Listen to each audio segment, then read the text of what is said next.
the aspect of the offense, Brett, this year, the conventional wisdom or the narrative in my business is that the way that the offense was performing last year and sometimes struggle to score in second halves and things of that nature, you just said, screw it, we're going to get faster. Yeah. And that was a conscious decision. Is that true to connect those dots from last year's offensive struggles on occasion to drafting Xavier Worthy and getting Hollywood Brown? For sure. I think, there's a couple things. I think when you live in this era of cap constraints and managing players of this caliber, I think on one end, you do have to be able to reinvent yourself. And we have Pat Mahomes and we have Coach Reed, so obviously we're always going to be inclined to win offensively. But because of maybe what cap space you have available and where you're picking and what's available, right?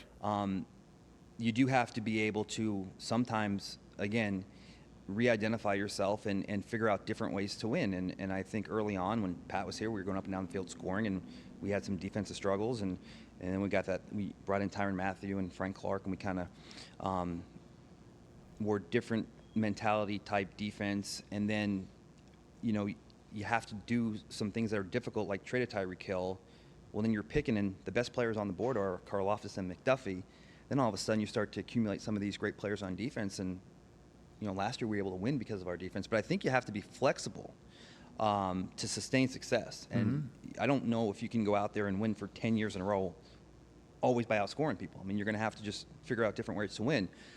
But certainly, if given the opportunity and having resources and having the right names fall in the draft, I mean, you're always probably going to be thinking Mahomes first. And, I mean, last year was the year that it worked out. We were able to re-sign some guys on the defensive side. And then when we got to the draft, Worthy and Kingsley, our left tackle, were our first two picks, want to protect him and give him more weapons. And then we brought Hollywood in too, so we're going to add a ton of vertical speed and add more protection and just keep giving Pat things to work with. And I think, again, that's always our first priority, but sometimes you have to take what is out there and do the best with what you have. Well, again, I knew him running for his life in the Super Bowl loss that you had to Tampa. You're like, okay, we're going to hit the offensive line. You clearly did that. We had Creed Humphrey on the show last Friday. I mean, what a stud.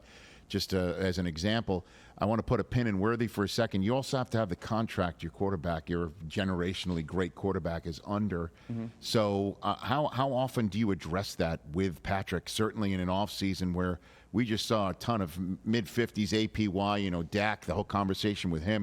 He's going to he might be the first quarterback whose contract starts with a 6. It's possible Purdy could be that guy, and you've got Mahomes and all the trophies in the case. How often do you revisit this contract with Patrick, Brett? Well, as you know, we did just readdress it last year, and and those are one of those situations that, I mean, obviously we'll have ongoing dialogue, and we have a great relationship. I think, looking back on that deal, obviously we're blessed to have that type of relationship, but a deal like that only gets done, obviously, if the personnel and the coaching staff are all on board, obviously, which we are, but the owner has to be all on board with something that long, and obviously Clark was, but the player has to be all on board. And I think to get the player on board, he has to have a lot of trust in the coaching staff, in the personnel staff, and I think, we obviously respect that a lot, and we handle that relationship with great care because we know that he put his trust in us, and that's why the ongoing communication is something that we'll always have. And like I said, last year we were able to move money up and make him, the highest paid quarterback over that 4-year span. In terms of cash-wise, like he's cash rich. Yeah, I mean, that's what puts the money in the bank. That's what's the most important aspect. But the APY is not, not top 10 or whatever. And so when these contracts come, do you call him and just to check a pulse check here where he's... Yeah, the API will always include years that aren't guaranteed, though. Right. So, I mean, really, players just care about, what's real. And again, we have that communication. So over the next 4 years, there's no one making more, and that's real. And then as this goes on, we'll continue to have open dialogue with him. And, that's the way we'll handle that relationship. And, again, we're just fortunate that we're in that position. Sure. Catch the Rich Eisen Show every single day on the Roku channel, 12 to 3 Eastern, for free.